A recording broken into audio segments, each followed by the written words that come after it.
क्या बंगाल में राष्ट्रपति शासन लगना चाहिए? 4 मई के बाद बंगाल इस तरीके से जल रहा है कि बमबारी हो रही है, लोगों को मारा जा रहा है, हिंदू मुस्लिम आपस में लड़ रहे हैं। बंगाल में सरकारें फेल हो चुकी हैं और सरकारें फेल होने का मतलब है कि राष्ट्रपति शासन लग जाना चाहिए और इसकी मांग विपक्ष कर भी चुका है। बंगाल का इलेक्शन देख साफ साफ सबूत इशारा कर रहे हैं कि बंगाल का इलेक्शन निष्पक्ष नहीं हुआ है, बहुत बड़ा घोटाला हुआ है। और बंगाल से एक के बाद एक बड़ी खबर सामने आ रही है।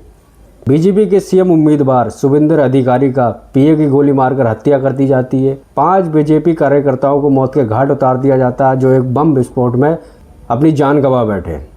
ये हालात देख के बंगाल में राष्ट्रपति शासन लागू हो जाना चाहिए। और राष्ट्रपति शासन का मतलब क्या है? राष्ट्रपति शासन जब लगाया जाता है जब किसी राज्य की सरकार फेल हो जाती है, विफल हो जाती है और राज्य में लॉ एंड ऑर्डर काबू नहीं रहता, आपस में लोग लड़ने लगते हैं और किसी भी नेता के हाथ में कोई पावर नहीं रहती है। तो बंगाल का यही हाल है। ना तो इस समय ममता बनर्जी की पार्टी टीएमसी पावर में है, ना ही बीजेपी पार्टी इस समय पावर में है।